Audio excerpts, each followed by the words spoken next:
In this video, we are going to solve quadratic equations in exact form. This means working with radicals and not decimals. We are going to start off with just simplifying 3 radicals. So the first one is the square root of 75, which I can write as the square root of 25 times 3. And then I can separate each number underneath its own square root. So the square root of 25 times the square root of 3. The square root of 25 can be evaluated to be 5. So that means 5 times root 3. So we don't need to write that multiplication sign, but that is what's happening, 5 times the square root of 3. In the second example, I have the square root of 18. So I can break that down to square root of 9 times square root of 2. So that's can be written as the square root of 9 times the square root of 2. Square root of 9 can be evaluated to 3, so my answer is 3 root 2. In question A, I wrote the multiplication sign, but you really don't need to, so I did not in question B. And in question C, I have the square root of 48. 4 goes into 48, but 16 also does, and because 16 is bigger, a bigger square number, I want to write that as the square root of 16 times the square root of 3. Evaluate the square root of 16 to be 4 root 3. That is a quick summary on simplifying. If you need more reminders on how to do that, you can watch the first video on working with radicals. So how does this apply to solving quadratic functions? So before I give you a quadratic function to put into the quadratic formula to solve, I've given you an expression that is what we see when we're working in the quadratic formula. So we have a number plus or minus a number underneath the square root divided by 18. In grade 10, you would have just put this into your calculator, found a decimal number, and be done with the question. But now you will be asked to answer these questions in exact form. So what we do is we take the square root of 108 and find the largest square number that goes into it, which is 36. So we're going to write the square root of 108 as the square root of 36 times the square root of 3. That whole thing is being divided by 8. And now I'm going to evaluate the square root of 36, which is 6. So on that step, all I did was evaluate the square root of 36, which is 6. Now my next step is to deal with this fraction, deal with this denominator of 18. So because of this plus or minus, I'm going to look at 2 fractions here, negative 12 divided by 18 and 6 root 3 divided by 18.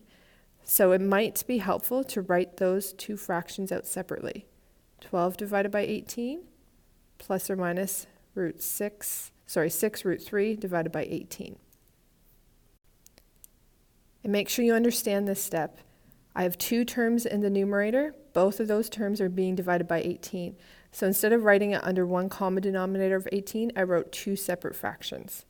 So my next step is to simplify each fraction. So 12 and 18, 6 goes into both. 6 goes into 12 twice and into 18 3 times. So that fraction is now negative 2 over 3 when it is reduced. And the next one, I have 6 divided by 18. The 18 will not go into the square root of 3 because that is underneath the square root. So I'm going to divide the 6 by 6 and the 18 by 6. So how I write that is plus 1 times root 3, which is root 3, divided by 3. And because I have a common denominator of 3, I can write my 2 numerators over that common denominator of 3. So negative 2 plus or minus the square root of 3, all divided by 3. So this expression is now in reduced radical form. So the next question, I am taking negative 26 plus or minus the square root of 12, and I'm dividing that by 8. So again, I'm going to take the square root of 12 and simplify it to the square root of the square root of 4 times the square root of 3, all divided by 8. Evaluate the square root of 4, which is 2. So again, on this step, all I did was take the square root of 4, which is 2, And now I'm going to divide the first and second term by 8. So negative 26 divided by 8 plus or minus 2 root 3 divided by 8. So 8 and 26, 2 goes into both. 2 goes into 26 13 times, and it goes into 8 4 times. So I'm left with negative 13 divided by 4. And in my second term, I'm looking at the 2 and the 8. 2 goes into 2 once, and it goes into 8 4 times. So I'm left with plus or minus root 3 over 4. Again, I have this common denominator of 4, so I can write my answer as negative 13 plus or minus the square root of 3 over 4. So in the last question we're going to look at, we are actually going to solve a quadratic equation. So here I have a quadratic equation. However, it does not equal to 0. So anytime you solve either using the quadratic formula or by factoring, you need to make the quadratic equation equal to 0 and put it in the proper form, ax squared plus bx plus c. So there's my x squared, x, my constant, equals to 0. So now you need to recall the quadratic formula. You're expected to memorize this. It's x, the variable you're solving for, not 0. This is what you're solving for, equals negative b plus or minus the square root of b squared minus 4ac all over 2 times a. So in this example, a is my value in front of x squared, so it's 9. B is my value in front of x, so negative 12. And c is my constant, so it's 2. So now I'm going to substitute into the quadratic formula. Just a couple notes when you're substituting. It's negative b, which means you take the opposite sign of your b value. So here b is negative 12, so the opposite sign is positive 12. Also, when you substitute in for b squared, if you have a negative value for b, you need these brackets for communication marks, because negative 12 squared is negative 12 times negative 12 when it's in brackets, which is positive 144. Whereas negative 12 without the brackets means you're only squaring the 12. It means take 12 squared, which is 144, and take the negative of that. So that's negative 144. This is not what we want in this example. We want to square all of the b value, so the b value needs to be in brackets. Also make sure your calculator gives you a positive 144 here. Sometimes the calculator will put brackets in for you and sometimes it won't. So make sure you're familiar with your calculator.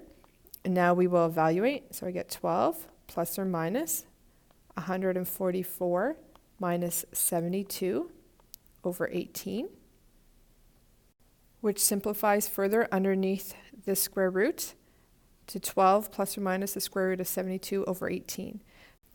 So now we are going to take the square root of 72 and simplify that. So we get x equals 12 plus or minus the square root of 36 times the square root of 2 divided by 18.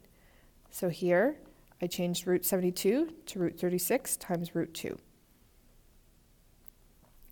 Next, I get 12 plus or minus 6 times root 2 over 18. So on this step, I evaluated the square root of 36 to give me 6. And now, if you need to, you can write this as 2 separate fractions. You don't have to. However, you have to make sure that you divide 18 into both the first term and the second term in the numerator.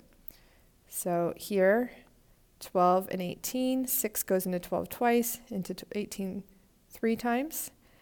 And on the second fraction, 6 goes into 6 once, and into 18 3 times. So I am left with x equals 2 over 3 plus or minus 1 times the square root of 2, which is the square root of 2 over 3. And then I can write that as x equals 2 plus or minus the square root of 2 over 1 common denominator of 3.